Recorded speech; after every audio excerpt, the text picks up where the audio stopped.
Hello traders, how are you? कैसे हैं आप लोग दोस्तों? मेरा नाम हिमेंद्र जैन है और मैं एक्सएम के वीकली एनालिसिस के अंदर आपका स्वागत करता हूं। और बहुत ही इंटरेस्टिंग आपका ये लास्ट वीक रहा, क्योंकि ऑलरेडी हमने आपको बोला था कि भाई डॉलर इंडेक्स आपका वीक रह सकता है, नीचे गिर सकता है। अब हुआ क्या इस वीक के अंदर कि आपका एक एनुअल मीटिंग होती है, जैक्सन होल सिंपोजियम। कौन सी मीटिंग होती है? Jackson Hole symposium. ये बेसिकली एक एनुअल इवेंट होता है आपका, जहाँ पे वर्ल्ड के जितने भी सेंट्रल बैंकर्स हैं सब आते हैं और अपने इकोनॉमिक आउटलुक के बारे में, या देश में होने वाले अलग अलग कंट्रीज़ में ग्लोबल इन्वायरमेंट के बारे में, ग्लोबल इकोनॉमिक के बारे में भी आके ये बताते हैं। ठीक है ना? तो यहाँ पे पवेल साहब की स्टेटमेंट को बहुत क्लोजली मॉनिटर किया जाता है, क्योंकि सितंबर 17 और 18 को आपका इंटरेस्ट रेट पॉलिसी है, एफओएमसी की मीटिंग है। तो उन्होंने स्टेटमेंट दिया, जब उन्होंने नरेशन चालू किया तो उन्होंने पूरा पैनेडेमिक की बात बोली। उन्होंने बोला कि भाई पैनेडेमिक के बाद जब इकोनॉमी रीओपन हुआ आपका, तो रीओपन होने के बाद इन्फ्लेशन एकदम शूटअप किया। इन्फ्लेशन शूटअप किया तो हमें भी इंटरेस्ट रेट को इंक्रीज करना पड़ा टू कंट्रोल द इन्फ्लेशन।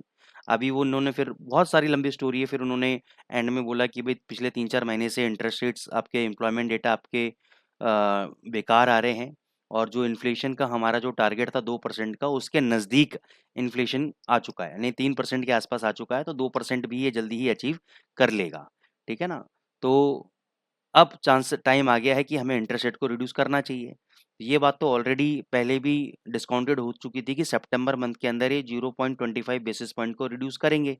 इसी के कारण तो यहाँ पे आपको सेलिंग देखने को मिल रही थी, यहाँ पे जो आपको साइडवेज मिला, फिर सेलिंग मिली, फिर रिकवरी, फिर सेलिंग मिली, देन फिर रिकवरी, फिर सेलिंग।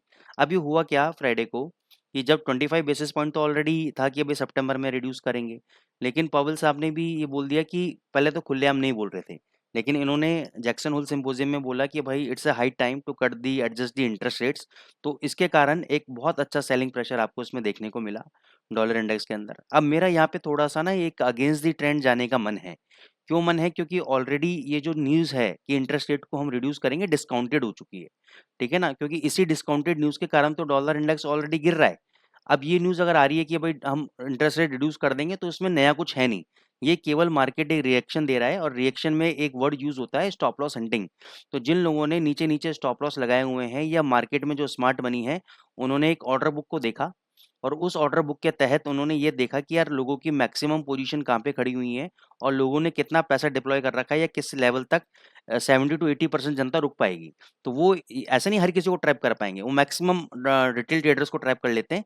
तो इसलिए वो उसको घेरे जा रहे हैं, ताकि एक लेवल तक गिरने के बाद ये लोगों के अकाउंट को खाली कर दें। अब ये कैसे पता लगा? अब इसको देखो, पता करने का बहुत सिंपल तरीका है। आपके जितने भी कॉन्टैक्ट होने चाहिए, बस आपके ऐसे मार्केट, फॉरेक्स मार्केट में कॉन्टैक्ट होने चाहिए जहाँ पे आपके फ्रेंड सर्कल में, या आपके और किसी ब्रोकर ग्रुप के अंदर आपके दोस्त काम कर रहे हैं। उनसे आपको ये पूछना है कि भाई यूरो यूएसडी में और जीबीपी यूएसडी में लोगों की क्या पोजीशन है। जैसे कि आप यूरो यूएसडी, जीबीपी यूएसडी का चार्ट खोल के देखोगे, तो आपको ये मिलेगा कि भाई ऑलरेडी यूरो ऊपर है, जीबीपी यूएसडी ऊपर है। ठीक है ना? तो इसका मतलब लोगों ने अगर शॉर्ट पोजीशन बना रखी है, तो इसका मतलब वो ट्रैप हो रहे हैं। ठीक है ना? वो ट्रैप हो रहे हैं। तो मार्केट ऊपर जाता जा रहा है, लोगों की शॉर्ट पोजीशन है, इसका मतलब प्लेयर अपना काम कर रहा है, स्मार्ट मनी अपना काम कर रहा है, वो स्टॉप लॉस एंडिंग कराएगा। अब यहाँ पे देखो एक सपोर्ट लेवल है 100.50 के आसपास, यहाँ पे एक सपोर्ट लेवल था। अब ये बंद कहाँ हुआ है? 100.66 पे बंद हुआ है। ये वाला सपोर्ट लेवल है 99.53 का है, मैं राउंड फिगर में 99.50 कर रहा हूँ। बस, तो मंडे ट्यूसडे को हो सकता है कि एक बार इस लेवल को टच करे, और ये भी पॉसिबल है कि एक बार 10-15 पिप या 20 पिप से इस लेवल को तोड़ दे, क्योंकि जिन लोगों ने यहाँ पे एसएल लगा रखा है उनका एसएल हिट हो जाए, और उसके बाद आप एक लाइन ड्रॉ कर लो यहाँ पर 99.50 पे। इस लेवल को टूटने दीजिएगा आप। लेवल जब टूटेगा, टूटने के बाद अगर वापस कोई ग्रीन कैंडल 2 आवर्स के चार्ट में, मैं डेली चार्ट में बात नहीं कर रहा, 2 आवर्स के चार्ट में अगर 99.50 के ऊपर कोई भी कैंडल बंद हो जाती है, तो उसके हाई के ऊपर आप बाय ट्रेड एग्जीक्यूट कर लेना, और उस वक्त जो भी लो लगा होगा डॉलर इंडेक्स के अंदर, वो आपका स्टॉप लॉस का काम करेगा। फंडामेंटल डेटा इस वीक में ऐसा कुछ ज़्यादा है नहीं, और अगर है भी तो वो इतना ज़्यादा इम्पैक्ट करेगा नहीं। वैसे जो डेटा है इस वीक में, वो आपका पीसीई डेटा है, पर्सनल कंजम्पशन एक्सपेंडिचर डेटा। ये इन्फ्लेशन का एक स्टार्टिंग का बेंचमार्क है, जो फेड को बहुत अच्छा लगता है ना? इससे वो इन्फ्लेशन का डेटा को एनालाइज कर पाते हैं कि सीपीआई डेटा कैसा आएगा। लेकिन फिर भी, क्योंकि देखो कोई भी डेटा है, ये बात तो तय है कि सितंबर में इंटरेस्ट रेट रिड्यूस होगा। फिर आपके ड्यूरेबल गुड्स ऑर्डर डेटा भी है, आपका क्वार्टर टू का जीडीपी डेटा भी है। लेकिन ये डेटा मैं क्यों कवर अप नहीं कर रहा हूँ? क्योंकि इस पे कोई बहुत ज़्यादा मूवमेंट आपको देखने को बाजार में नहीं मिलेगी।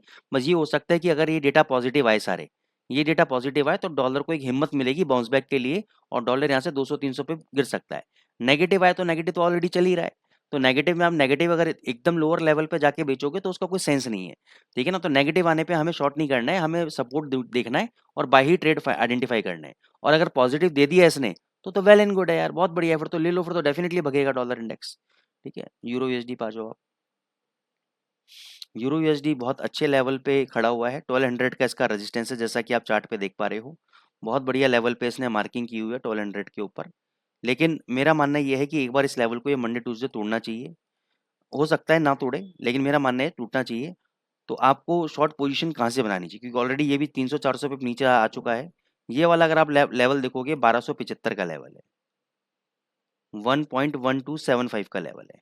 तो मेरे हिसाब से आपको 1.1225 पे पहला लॉट शॉर्ट मारना चाहिए और आपको फाइनल स्टॉप लॉस 1275 का रखना चाहिए। इसके ऊपर अगर डेली चार्ट पे बंद हो गया, not weekly chart, daily chart पे बंद हो गया तो एग्जिट, और नहीं तो आपको नीचे ये 40-50 पे कहीं पर भी मिलता है आप बुक कर लेना, क्योंकि मेरा टारगेट ये रहता है कि एक करेंसी में 40-50 पे मिल जाए और हफ्ते के अंदर आपको 200-300 पे मिल जाए तो सफिशियंट है। ठीक है ना, तो बस केवल आपको शॉर्ट पोजीशन क्रिएट करनी है, 1225 से 1275 का आपको ऐसा लगाना है। अच्छा, जीबीपी यूएसडी पे आ जाते हैं आप। जीबीपी यूएसडी भी बहुत अच्छा रनअप दिया है जीबीपी यूएसडी ने। जीबीपी यूएसडी में मैं ज़्यादा स्ट्रांग हूँ, इसको मेरा शॉर्ट करने का मन नहीं है। वीकली चार्ट पे इसने ब्रेकआउट दे दिया है, वीकली चार्ट के ऊपर ये देखो स्प्लिटर स्विंग हाई है, ये वाला लेवल इसने ब्रेकआउट दे दिया है। अब ये 3400 से पहले रुकने वाला नहीं है।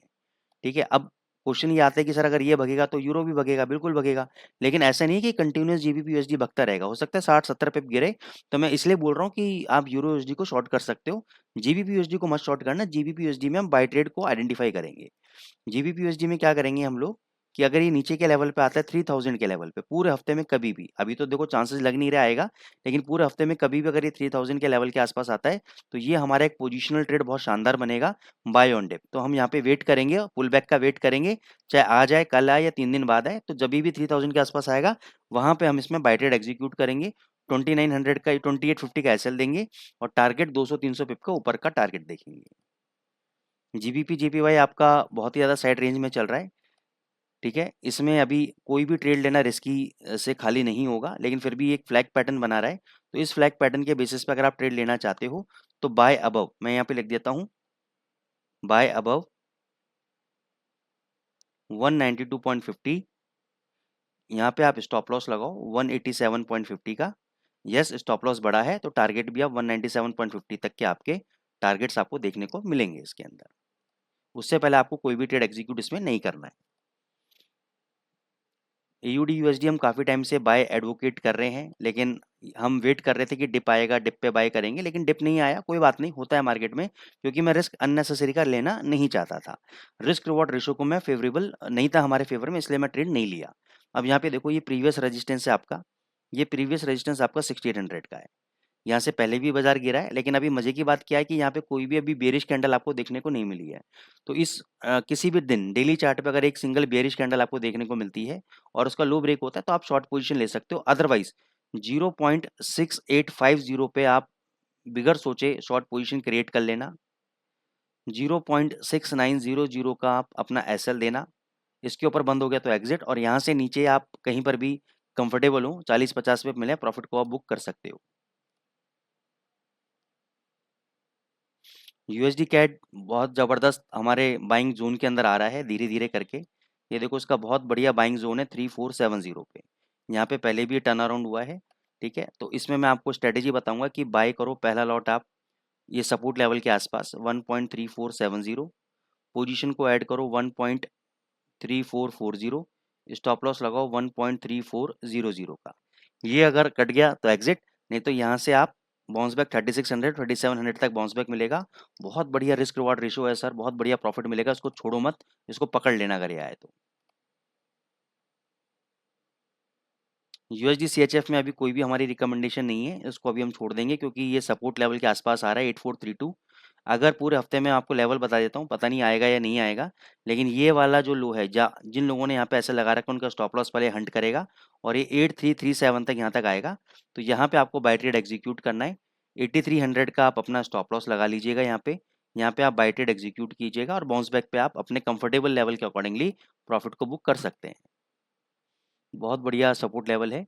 गोल्ड में देखो मैंने आपको पहले ही बोला था कि एक बार अगस्त निकलने दो, फिर मैं आपको 2600 तक की रैली दिखाऊंगा। तो गोल्ड अभी ओवरऑल तेजी में है, आप चाहो तो यहाँ पे बाय कर सकते हो 2512 पे।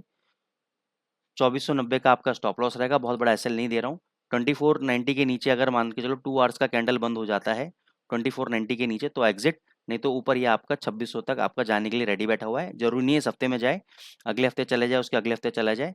लेकिन अगर मान के चलो ये 2490 के नीचे आ जाता है और आपका एसएल हिट हो जाता है तो यहाँ पे आप एक सेल पोजीशन दोबारा क्रिएट कीजिएगा।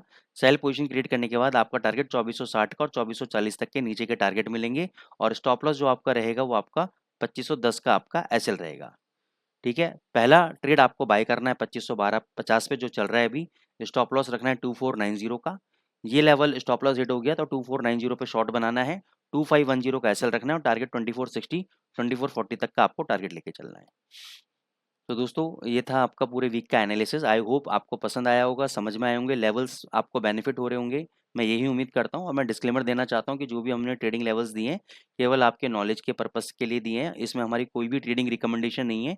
तो कोई भी अगर आप ट्रेड लेना चाहते हैं तो आप अपने मेंटर से पूछ के या अपने फाइनेंशियल एडवाइजर से पूछ के ट्रेड लें।